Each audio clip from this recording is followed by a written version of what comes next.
Bismillahirrahmanirrahim. Assalamualaikum warahmatullahi wabarakatuh. Siar Majelis Talim Kendari bergerak BKMT Maju Jaya. Alhamdulillahirabbil alamin wa bihi nasta'inu ala umuri waddin. Asyhadu an la ilaha illallah wahdahu la syarikalah wa asyhadu anna Muhammadan abduhu wa rasuluh. Pemirsa Sultra TV, alhamdulillah kita berjumpa lagi dalam program acara Siar Ramadan. Hari ini kita membahas topik tentang mencetak generasi Islami bersama Ustaz kita tidak asing di Sultra TV, Bapak yang terhormat Ustaz Rusnam SHI MHI. Assalamualaikum Pak Ustaz. Waalaikumsalam warahmatullahi wabarakatuh. Ya, juga untuk mengkaji topik ini sudah bersama-sama kita pengurus dan anggota BKMT Kecamatan Kambu dan Kecamatan Puasia. Assalamualaikum ibu-ibu. Meskipun sudah berapa hari puasa masih segar-segar wajahnya. Rata-rata umur 25 tahun ke atas. Alhamdulillah. Baik ibu-ibu dan pemirsa, kita langsung dengarkan pemaparan topik kita hari ini tentang mencetak generasi Islami bersama Bapak Ustaz Rusnam SHI MHI. Dengan hormat kami persilakan Pak Ustaz. Baik, terima kasih Pak Asis yang semakin awet muda. Bismillahirrahmanirrahim. Assalamualaikum warahmatullahi wabarakatuh. Alhamdulillah wa syukurillah la haula wa la quwata illa billahil aliyil azim. Pertama-tama kita bersyukur kehadirat Allah Subhanahu wa taala. Sampai pada Ramadan tahun ini kita semua masih diberikan kesehatan, masih diberikan kesempatan. Tetapi saya kira yang lebih penting kita semua masih diberikan keimanan. Keimanan itu, saya memang boleh berdiri. Baik, keimanan itulah menjadi harta paling berharga kita. Kalau kita mau urut itu, kita boleh kehilangan apapun, tetapi satu yang tidak boleh hilang yaitu keimanan. Salawat dan taslim tak lupa juga kita haturkan kepada kedua kita, junjungan kita Nabi besar Muhammad Sallallahu Alaihi Wasallam. Tema kita ini tentang membina generasi Islam. Kalau kita berbicara tentang pembinaan itu kalau diambil dari Al-Quran itu di akar katanya itu dari kata rabayarbu, satu akar kata dengan rob tarbiyah. Kalau bahasa yang sering kita dengar itu tarbiyah. Kenapa pembinaan itu menjadi fokusnya Islam? Karena pembinaan itu adalah asasul haya. Dia itu adalah dasar kehidupan. Coba perhatikan itu. Ayat pertama yang turun di Al-Quran itu perintahnya itu adalah tentang pembinaan, tarbiyah, pendidikan, iqra, iya kan? Aktivitas pertama yang dilakukan manusia itu sebelum turun ke muka bumi, Adam itu sebelum kemudian dilepas ini turun di muka bumi, berkembang biak, aktivitas pertamanya di Al-Quran itu adalah tarbiyah, taklim, seperti yang ibu lakukan ini. Makanya dalam Quran itu wa'allama adama asma'a kullaha. Yang pertama dilakukan Nabi setelah kemudian Adam diciptakan itu diajari, ditaklim dulu, ditarbiyah dulu, dididik dulu. Untuk apa? Supaya dia bisa kemudian menjalankan kehidupan ini dengan baik. Makanya ibu-ibu itu semangat tetap untuk menjaga taklim kita ini supaya menjadi wadah. Ibu-ibu itu senantiasa mengamalkan hadis Nabi. Kita itu menuntut ilmu, thalabal ilm, menuntut ilmu ilal mahdi, dari buayan sampai lahdi, sampai nanti dilihat lahat. Kan kewajibannya begitu, tidak boleh berhenti belajar meskipun kemudian umur sudah semakin tua. Kita tetap harus belajar. Jadi belajar itu adalah wajib, mendidik itu adalah wajib. Wajib mendidik itu. Hanya nanti ada yang formal, ada yang tidak formal. Nah, termasuk kalau kita berbicara tentang kemudian Ramadan ini, bahkan Nabi itu ya, Nabi itu sebelum masuk Ramadan sudah melakukan tarhib Ramadan.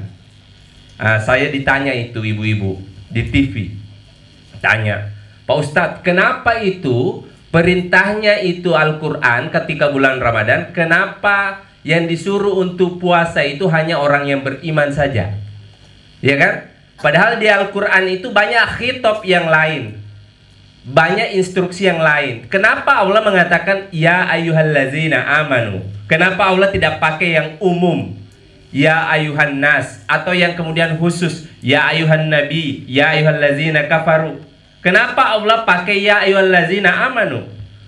Saya jawab begini, karena kemudian puasa itu ibadah yang berat dia, makanya harus dididik dulu. Coba kalau lihat sejarah itu, tarikh itu, sholat itu sebelum kemudian diwajibkan 5 waktu sudah ada sholat sebelumnya. Sebelum Isra Mi'raj itu 2 kali siang, 2 kali malam. Tapi puasa tidak. Puasa itu 12 tahun, 13 tahun di Mekah, tambah 2 tahun kemudian setelah hijrah di Madinah itu, baru puasa disyariatkan. Ditarbiyah dulu, ditaklim dulu, dididik dulu, karena berat itu puasa itu. Puasa itu tidak sama dengan ibadah yang lain. Padahal puasa itu kan sudah ada sebelum manusia itu ada. Sebelum ada manusia, orang sudah puasa. Di mana? Pada saat kemudian hewan-hewan itu mendahului manusia, hewan itu beberapa diantaranya itu sudah puasa. Puasa itu salah satu adalah taklimnya, tarbiyah jiwanya, tarbiyah ruhiyah namanya. Mendidik generasi itu yang pertama itu ruhiyahnya dulu harus dididik. Salah satunya dengan cara tarbiyah. Bahkan nanti setelah ada manusia, puasa itu ketat dia. Makanya puasa itu disebut dengan syar'um man qablana, syariatnya orang terdahulu. Cuma dulu itu kalau orang puasa berat, karena wisol dia. Habis kemudian berbuka, sambung lagi setelah maghrib, sambung lagi, bahkan lewat 1 bulan dia, kadang 40 hari. Beratnya lagi misalnya di syariatnya Nabi Isa dengan Maryam itu, di Nabi Isa itu tidak boleh berinteraksi lawan jenis begini. Bahkan tidak boleh bicara itu kalau di zamannya Siti Maryam itu. Puasanya kita itu untuk membentuk ruhiyah dikurangi intensitasnya. Bahkan dikondisikan toh. Kalau kita itu kan puasanya sudah dikondisikan dengan baik, tinggal 1 bulan.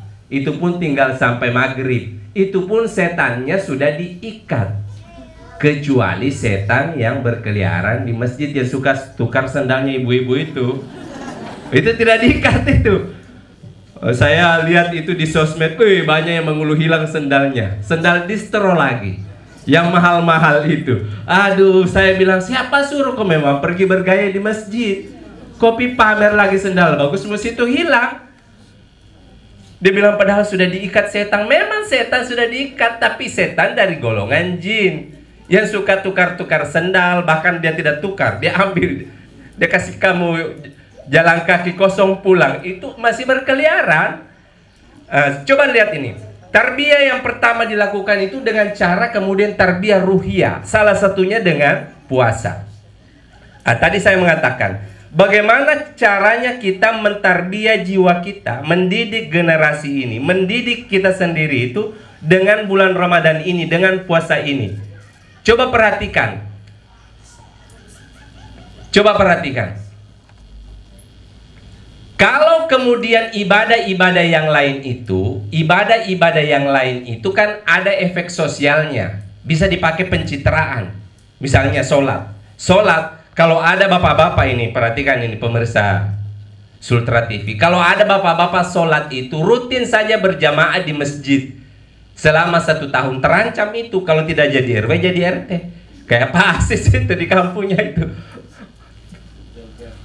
Ketua LPM kan begitu. Terancam itu. Karena Nabi mengatakan kalau kau kemudian pergi ke masjid itu diangkat derajatmu itu. Diangkat derajatmu, digugurkan dosa-dosamu. Ibadah yang lain lagi. Zakat. Zakat setelah ditunaikan kita tambahkan dengan infak. Kita itu kalau infak terang-terangan atau kemudian sembunyi-sembunyi tetap dia naik derajatnya. Bisa pencitraan kita. Apalagi kalau kemudian besar nilainya. Tanpa nama 1 juta. Hamba Allah 10 juta. Oh, kau tahu mi orang Kendari pakai kepo-kepo. Terutama yang dari Poasia. Tersinggung Bu Haji, minta maaf Bu Haji. Minta maaf. Kepo-kepo itu biar disembunyi, dia cari tahu itu siapakah itu siapa. Ketahuan, naik lagi derajatmu, naik lagi derajatmu. Begitu juga yang lain, ibadah yang lain, misalnya haji lagi, haji. Habis naik haji pulang di sini, kita ini di semenanjung wilayah Melayu terutama Indonesia, haji itu jadi gelar dia, Pak. Apalagi kayak di kampungku, boy. Kalau habis haji itu duduk di depan. Kalau pesta, mari kita haji duduk di depan, weh. Naik derajat, Pak. Beda dengan puasa. Puasa bagaimana caranya mau naik derajatmu? Apalagi di tahun ini kan tahun 2023 ini namanya Am Imtikhobi, tahun politik. Di tahun-tahun seperti ini, weh, ini ajang pencitraan. Kita butuh pencitraan. Di tahun-tahun seperti ini nanti banyak itu orang itu tiba-tiba rapi, tiba-tiba suka senyum-senyum sama ibu-ibu. Hati-hati itu, curiga itu caleg itu. Curiga saya itu. Curiga itu. Tiba-tiba di tahun ini tiba-tiba kita punya banyak keluarga. Sepupu itu tadinya hanya sepupu 1 kali, sepupu 2 kali, sepupu 3 kali. Tiba-tiba ini ada lagi tambahnya, sepupu jauh, sepupu lain kali, 9 sepupu lain-lain kayaknya ini. Tapi biar mi, karena ini kan dekat pemilu, biar mi tersambung mi dulu. Mudah-mudahan kita bersyukur, mudah-mudahan keluarga itu paten, awet. Lewat 2024 masih tetap jadi keluarga kita. Begitu itu. Ada efek pencitraannya ibadah yang lain, puasa tidak ada. Betul-betul dia membina itu ruhiyah kita. Mana yang tahu kalau misalnya ibu-ibu habis kemudian mau songgi 1 baskom sendiri musitu. Habis tawaloh sampai belobam gigimu itu di depan itu biar panas-panas kau makan sendiri. Baru kau keluar lagi loyo-loyo begini. Nggak ada yang tahu, mana kita tahu? Ya kan saya tidak tahu ini misalnya Pak Asis, kelihatannya Pak Asis ini kan masih energik begitu. Tapi mungkin dia puasa. Ada mungkin ibu-ibu pura-pura. Bisa jadi kau habis mau songgi di situ sudah ada 1 baskom habis sendiri. Mungkin kita tidak tahu. Suhur sebentar, suhur. Habis misalnya suhur. Suhur itu kan mau sholat suhur, ada berwudu toh. Pas berwudu kumur-kumur, kok kasih masuk 3, kok korupsi 1. Mana ada orang tahu? Masa kok mau diperiksa pas mau sholat? Keluar jadi 3 tadi. Kan tidak mungkin ditanya begitu. Satu-satu jamaah, Pak Imam langsung sholat nih. Tidak ada yang tahu, tidak bisa dipakai pencitraan ini puasa. Makanya puasa ini betul-betul membina ruhiyah.